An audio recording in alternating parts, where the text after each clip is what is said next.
All right, everybody. For those of you who don't know, my name is Michael Forrest, and welcome to It's Quest Time. Now, before we get going, if I can ask you guys to, not send me any text messages while I'm up here, that'd be great, because when you are up here and you're doing the whole hosting thing and all of a sudden you get hit with those text messages, it's like hitting a wall. It's a wall of text. It can really throw you off.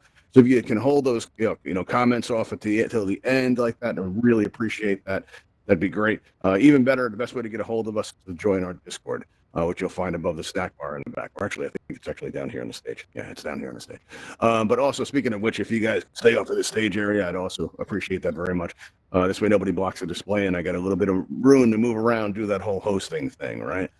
Also, if you may notice at the top of your menu wheel is a microphone icon, and typically we mute the audiences, but we're not going to do that today because we have a small crowd in here. Normally we go through a slide presentation of how to get comfortable with the Quest controls, but I see we got a lot of people on 2D, and and it looks like Mr. Pete's on a Quest, but I think he's been on one for a while.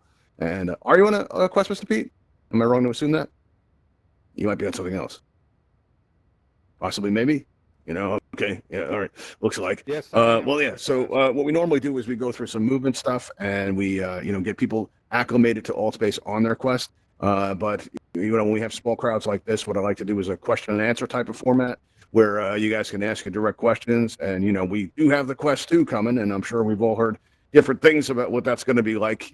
And we're really reading up and trying to adapt our content towards so that we can serve both, because there's still going to be a lot of Quest users around and coming in, especially as people sell off their devices. We want to be able to serve both the original Quest and the Quest 2 as those users come into Altspace. That being said, does anybody have any questions or anything like that? I assume you're all, if anyone is unfamiliar with the Quest controls and you're new to Altspace, let me know that, because that's primarily what we do. We also, go over some of the accessories available for the Quest as well, and some of the issues that you can have. Also, how you can use the Guardian system to your advantage to overcome things like dizziness and things like that. We go through that. If that's of any interest to anybody, please let me know that also. Let me see here. Okay, so yeah, so if does anybody have any questions, just do that. Actually raise your hand because you can, or do the raise hand emoji, or just come up to the stage and ask. That's how we'll do it. Keep it informal. What's going on, Mr. Pete? What do you got? How can we get rid of that stupid Guardian thing? To get rid of it. If you don't want to use the Guardian, there are ways around it. For one, if you go into developer mode, you actually will have the ability to actually deactivate the Guardian, and it'll work as normal with you answering the typical warnings. I haven't tried it. I actually don't recommend doing it. What I would recommend is if the Guardian is in your way, you can make the Guardian larger than the space that you're in. But it is a great safety thing to not go walk into walls. I sit down all the time, and I want to hand the headset over to my wife. Hey, take a look at this. All she sees is a red screen in front of her. Oh, okay, yeah. One great way around that, I do a stationary experience most of the time too. Make a big circle. Yeah, exactly. So what I would do, and I've done this actually a couple of times, where normally I'll have a stationary experience, but one of the firmware upgrades that they did actually reduced the size of the stationary Guardian. So like if I stick my hands out like about this far, I see that red circle, that red grid telling me I'm in the danger zone. I'm about to go out, right? Now, when it's like that, right now it's pretty big, but they had it during an upgrade where it actually shrunk and it came in about this close and it was really uncomfortable. And I came in to host an event, and it was one of the double days where I do 2 events in a day.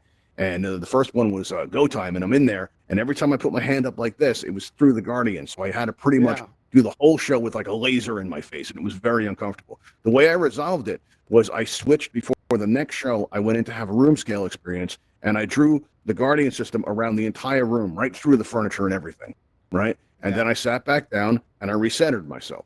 And this made it so that the Guardian was actually the size of the room, and that's one great way around it. That you switch to a room scale experience.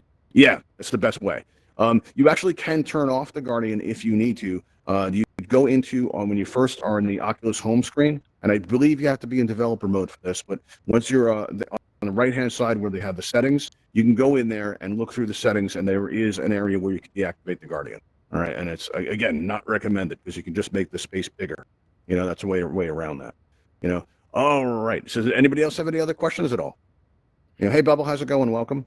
Normally we do a slide presentation type thing, but when it's an audience of this size, what we like to do is just keep it, to questions and answers. So if you have any questions about your device or about Altspace or anything like that, just feel free to ask, and we'll hook you up with some information. What's up, Mr.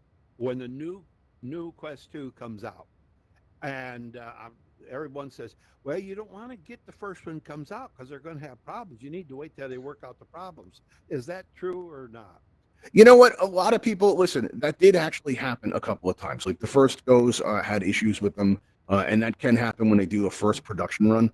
When they did it with the Quest, there were some people that did have some issues, but you know what? That's always the case, even now. Like on our Discord, it was I think about 2 or 3 months ago, somebody had ordered, regular first edition Quest. And you would think all the problems are solved by now, and they ordered it directly from Oculus. And when it arrived, they had issues with it where their controller wouldn't work, and part of the headset was actually detached. It was coming off, right? So, Oculus is great about exchanges. So I told them to contact Oculus support, and they got a new headset exchange. But there's always going to be that. That's always going to happen. So, it's going to be kind of a dice roll anytime you order anything from anywhere. I would say that, like the first edition ones, I mean, you got to think that they're going to want to make a good impression and be well received. So those will actually probably be the best builds. What I held out for is they have preview editions for content creators like YouTube. People have YouTube channels, or in my case, I put on the Quest Time event. So, I want to have advanced information so that I can tell people what to expect, and I'd be able to answer questions. So I've been researching what they've been telling us about it. And in that time, so I found out that you can get a preview edition, but they have 2 different sizes of Quest. And the first one that they're rolling out with is the lower memory version, just like last time with the original Quest, they did the same thing. And then then they have the higher memory version. That's the one that I'm waiting on. It should arrive any day. And so there's 2 different types of Quests you can get with the memory sizes available. But they did the same thing with the Go's, did the same thing with the original Quest, and now they're doing it again with the Quest 2. So it's should be interesting. We're going to see. I went with the larger size because I want to put my 3D pictures in here and my 360 pictures. I'm not done. Yeah, I want to have same thing. I want to have enough room. And I remember you were running out of memory on your Quest with your 360-degree pictures. So that's a big deal. Yeah. And having the larger memory, I've always been a fan of that because you want to have enough room to move around, and especially in Altspace, the more memory you have going for, the better your performance is going to be. I've noticed that the people with smaller memory sizes had more problems. I want to publicly thank my wife for allowing me to spend the extra to get.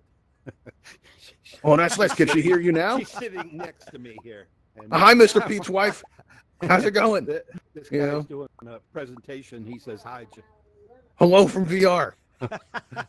Wow. Say hi, Joyce. So the real world really exists. I've had my doubts, but there you go. Proof, everybody. There are people in the real world. Yeah, that's awesome. That's very cool. All right. Have you brought her in here beyond like showing her what it looks like? Yes, because I have 2 Oculus Go's and the Quest. Yeah. I will never get rid of the Oculus Go. For one thing, the Oculus Go has an app where my Insta360 cameras will connect directly to the Oculus Go and see the pictures right away.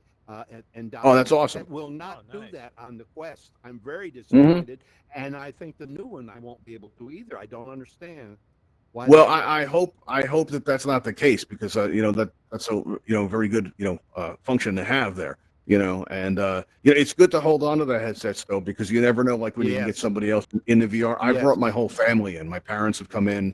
My wife is in helping me out all the time. And it's cool when you see somebody in the real world in VR because you actually recognize the body language or even just the head movements. Like if you see them on an Oculus Go, they're familiar to you. It's a very strange experience. I don't know about that. It must be pretty good to do that then. Yeah, it's pretty neat actually. All right, let's see. Do we have any other questions at all? See Bubble up there. Anybody have any questions at all? All right, cool. Very good deal. Sure. Awesome.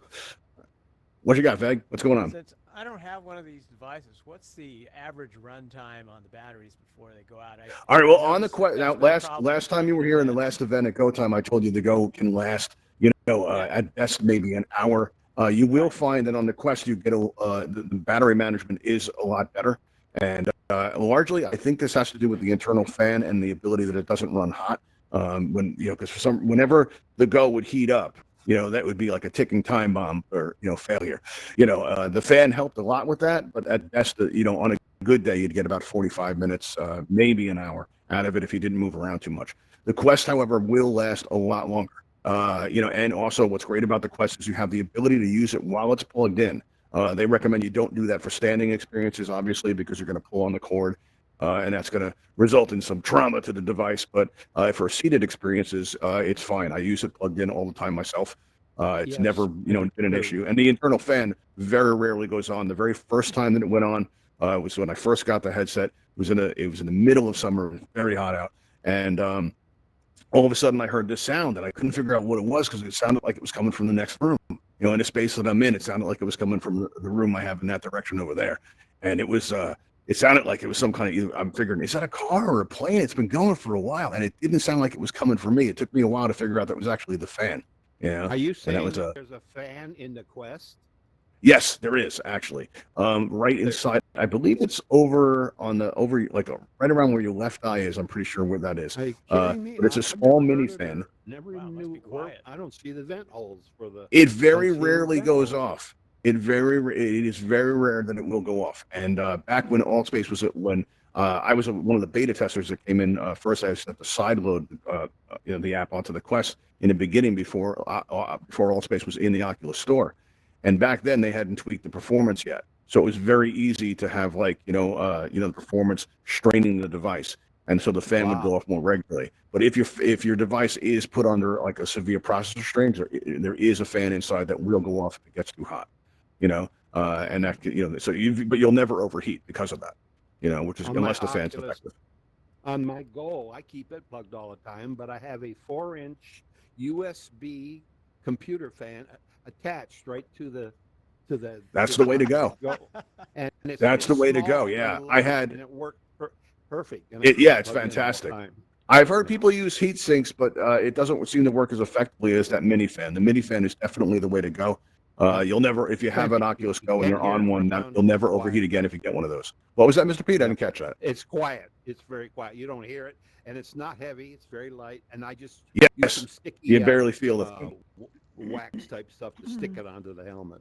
Oh, use that. That's a good idea. What I used was the oversized hairbands, like elastic hairbands, and I made an X with it and attached it to the rubber feet of the fan. I know some people that have used double-sided tape. Some people have used string. I think the hardest part about the fan is figuring out how you can attach it reliably. But once you have it attached, it works like a dream. It's really great. And Oculus watched what users were doing and how they were handling the problems. So from when they started designing the Quest, they figured, we got to put a fan in this thing because that's been an issue. The faceplate, which had been designed to cool it, wasn't getting it done. Had a fan inside. I didn't know that. Yeah, it absolutely does. And I would assume that the Quest 2 also has an internal fan for the same reason. I haven't seen the specs that closely yet. They're keeping things very, very tightly under wraps. But after the release, when all the information is coming out, we're learning more and more about it each and every day, which is great.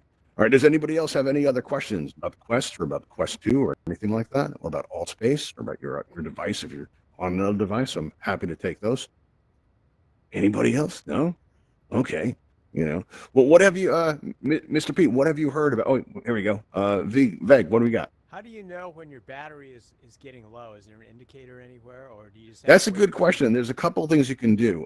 On your right controller, let's see, on your right controller, this flat button here, this is like an eject button. This is going to take you back to the Oculus home screen. It's really the best way to leave Altspace, but you can always press the resume button to bring yourself back into Altspace. But on that panel that comes up, you will see indicators of the power levels for your headset and your controllers. And if you point at it, it'll give you the, I think you might have to squeeze a trigger on it, but it'll actually give you the percentage of your battery power that you have, and that's a good way to take a quick look. But if you're in here and you're into a conversation, like I'm up here and presenting, you and I are talking, I'm not going to get any kind of, I'm going to get a warning that'll come up, telling me that I've got low power. It'll be like a little sign that appears toward the bottom of the screen telling you low battery, and that'll warn you that way.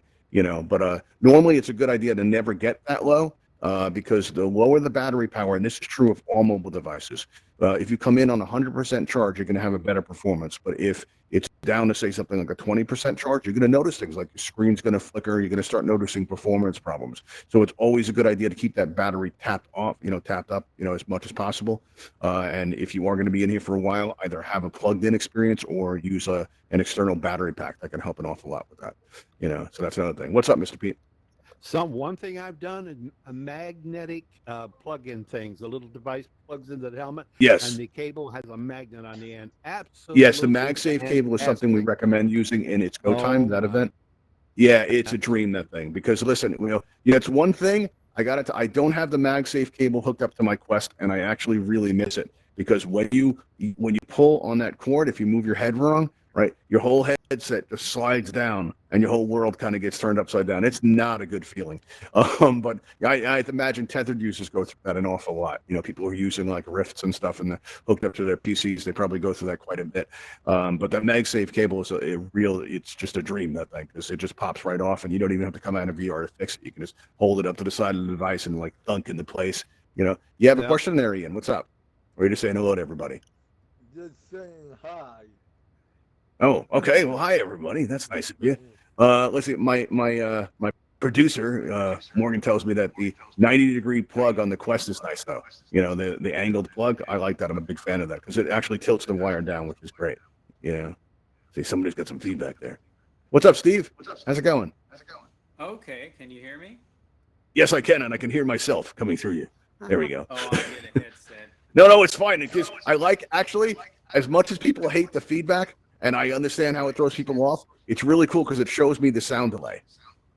Oh, okay. Well, there's a big sound delay in Altspace, and you can really get a sense of it by actually, you'll hear me speak, and then you hear it come out of Steve there, and you can actually get a real handle on what the sound delay is like, which is pretty cool. So I like it. Did you say that the magnetic clip, whatever it is, the cable set works on the Quest 2?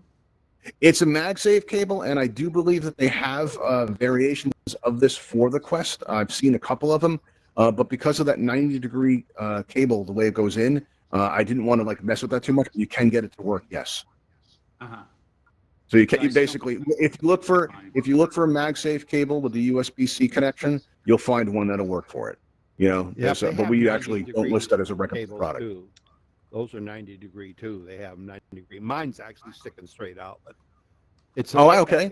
It's a 8-foot cord, so I love it because I can nice. get out of my chair if I want to. And 8 feet. Mr. Pete's not messing around, man. Mr. Pete's got the gear. That's awesome. I got a question. What's that? I'm from Michigan back in the 70s. Okay.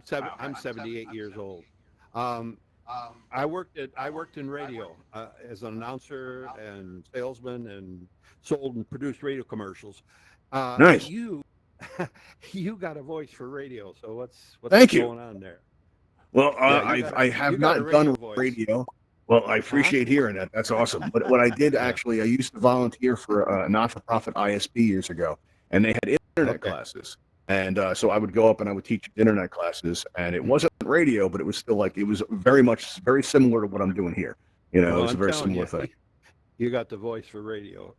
Well, thank you. You do too, actually, and you've got the experience. Have you hosted events? You should think about it. Well, yes. I play my guitar and harmonica, but that nice. brings up something right now. The sound quality is terrible. I finally got my 8-year-old laptop to work on Altspace. I have a $300 microphone, the mixer connected to the laptop, but still, nice. The audio quality is terrible. The frequency response, very well. One thing you can do that'll help an awful lot is if you make an event in Altspace. All right, when you assign roles on the event page on the website at altvr.com, you'll assign, if I see your username, Mr. Pete, and I pull it down and I make you moderator. There's another option that you can choose called musical performer, and that's going to give you a priority audio codec, and that's actually going to improve the sound quality file a lot. Yeah, that'll help a lot. I've not heard that. No, I need. Well, you heard it here. That. Essentially what it does, though. It's not a radical difference, and it's not going to pull you past the limitations of the device. Like the Quest actually has 2 microphones in it, and that causes noise cancellation. Like somebody can come in the room and say something to me, and you guys aren't going to hear it, right? It's only when the sound comes out from here. Now, this is bad for musical performers because you've seen this. Like if you've seen people performing at the rooftop or some of the musical events that they have in Altspace, you'll actually hear that the sound that they're trying to get the audio to play is kind of muffled. You know, it's okay if they're the ones singing, but when they try to, bring in their own background music, or if they're playing guitar, it's not going to pick it up as nicely as an external microphone would. That could be a definition. Well, But yeah, try doing that. If you do an event, or even in a world, just to test it out, if you look where it says contextual roles in the upper right of the page, you'll put your username there, and on the pull-down menu, select musical performer, right? Or I'm pretty sure that's what it's called. I think it's musical performer. But what that'll do is actually give you a priority sound codec, and that's gonna it should improve the sound a bit. Give that a try and see how it is. That could help a lot. Anybody else have any questions about the Quest or about Altspace or anything like that? Anybody? No? Okay. Well, that's cool. All right. So let's see here. Get the Quest 2 yet? Actually, I'm waiting for it. It should arrive any day. I had to wait a little bit longer because they were releasing the smaller memory version first, and then they were going to release the larger memory. And if I waited a little bit longer, I would get the larger memory. So I chose to hold out for that and just content myself by reading articles about it, so I know what to say when people ask questions. But I'm expecting it any day now. So I'm going to get my hands on that very soon. And excited about it. I've heard that the headset is uncomfortable. I prefer the original Quest headband on there, but I've heard a lot of people say it's not comfortable. There are things you can do to modify it, so I'm going to be looking at what options they are, and maybe it actually is comfortable. I don't know, but I've heard from people who have tried it. They said after about a half-hour use, it's not very comfortable in terms of the headset. But people said that about the Quest 2, that it wasn't comfortable, and in the beginning that's true, but there was a breaking in period. And I got to assume for the Quest 2, it's the same thing. Is that you got to get used to it, and it's got to break in. It's like the Go. Just like the Go. Yeah, the Go has a really nice head strap. It really does. And the Quest 2 is very similar to that. Yeah, it's the same. It'll fit in my little case too. The Quest won't fit in my case, but the Go will with the flexible strap. I actually think one of the reasons they're saying it's not comfortable is that they actually have a second type of head strap that you can get for a little more money, and they call it the Elite battery pack. Was it Elite? Yeah. I forgot what it's called. Elite strap, and it has a battery pack in the back of it. Right. The problem with that is you can't use that and have a tethered experience at the same time. So looking forward to investigating what that's going to be. Yeah. How do you, with my Oculus Rift, I found myself experiencing head pain. So how do you diminish that? Wait, I didn't quite hear that. How do you diminish what? I had pains in my forehead when I was using Oculus Rift, so any chance of diminishing that? There's a lot of things you can do to make it more comfortable. All right, I'd mess around with the strap adjustment. That's one way to do it. VR Cover makes some really great inserts. I actually have a picture of that. We can call that up on one of my slides here. Let's see here if we can jump into that. If you look at the second product here, this is a Rift S right here. Let's see. Bubble just sent me a text saying, "Let's start." I'm not quite sure what you mean. If you mean let's start the event, we're actually pretty much getting near the end of it, actually. I'm not quite sure what you mean by that. Feel free to open your microphone and answer it that way. But yeah, this second product here, this is by VR Cover, and that's like having your face in a pillow. That can really help. So if you are experiencing any discomfort with your headset and the insert's not working out for you, you could try something like that. And they make it across devices. You can get them for the Go, you can get them for the Rift, you can get them for the Quest, you can get them for everything. And this is the cloth one. This comes with two, so you can wash one while the other one's in use. And these are the products that we recommend that people use with the Quest. And if anyone is interested in trying this, you can go to altvr.com, and in the upper left, you're going to see a link that says channels. And when you click on channels, you're going to see all these great, wonderful Altspace event pages. And down toward the bottom, they assure me that doesn't mean anything. You can press on Ravenhall events, and that'll take your event page, and there'll be a list of products on the left side. There'll also be a join Discord button if you want to ask questions or say hello or help us put on events like this. That's where we organize all of that. There's also a subscribe button, and we really appreciate when you guys press that, because it lets Altspace know that you enjoy our content. We like it even better when people subscribe to our YouTube channel. And if anyone is watching out on YouTube, you can find the links to these products in the description below. That being said, we're getting close to being out of time. I got time for one more question. I see a hand up there. What's going on, Buyukasha 1982? What's up? Hey, so how much longer does the battery life last with the Quest strap with the battery? The Elite strap. Well, I got to assume it's going to be like any other external battery pack. However, I'm not sure of what the capacity is. If it's like if the battery is actually included with the strap, that remains to be seen. I don't know. It may just be a strap that can hold the battery. It actually comes with the battery. There's two One that's straps. an Elite strap, and then there's one that has a battery. Yes. Yes. Okay. There's two. Yeah, I'm not sure about the capacities yet. I'm still doing research on that. I know that the 3-4 Anchor hours at least. Power Core battery pack actually lasts like 16 hours. You said 3 or 4 hours, Mr. Pete? Yeah, or longer probably, depending Oh, on nice. the milliamp of the battery. But Oh, yeah, okay. it'll be longer right. than you'll want. You'll want to take the break and go to the bathroom at least. I mean. Yeah, my one of my moderators says that it comes with a 4-hour option. So I believe so 3 or 4 hours, I would say. Just because they say it's 4 hours, it doesn't mean it's going to last 4 hours. Because if you come into a processor intensive app like Altspace, it's not going to last that long. And Steve is saying thanks. So you're welcome, Steve. No problem.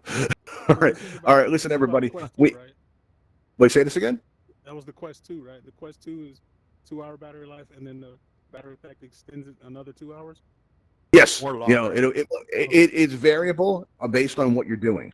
But yeah, generally, when you say battery life, I don't want you coming back saying you told me it was going to last 3 hours, and I was in Altspace for an hour and a half, and it didn't work. But yeah, it can add 4 hours onto the battery life. And once it runs out, it'll go from the internal battery on your headset. So it's going to be the total number of hours between the battery pack and the internal battery that's already on the Quest. It will last longer than what Michael can talk. So. Wait a minute. You don't even know. Man. I'm telling you. I can go a while if I have to. That's great. All right. Listen, everybody. At the end of our events, we take everybody flying. I think you guys have been around for a while. You've probably already done that, but you may not have had a chance to fly a Ravenhall Talon hovercraft, which we're about to see. I'm going to press this button right here, and you're going to see one fly down the street, and it's going to pick us up in the backyard area to take us on out to the flight academy. All right, here we go. Ravenhall Talon aircraft en route to your position. Oh, wow. There we go. And you can actually fly one of these ships if you like by coming with us to the flight academy. So join me out back to meet it. But if you've learned anything here today, please share with those you come in contact with. So if you're standing around, you'll see someone you're just standing down the ground. And you're like, what's wrong? Like, I'm stuck on the ground. You just tell them to press down on that left thumbstick. They'll pop up and they'll feel better. You'll feel better because you help somebody. And that's how we help keep this thing going. All right. Here we go. All right, there it is. Talon aircraft is now boarding outside for transport to the Ravenhall Flight Academy. Please exit the building and step into the blue light. Thank you.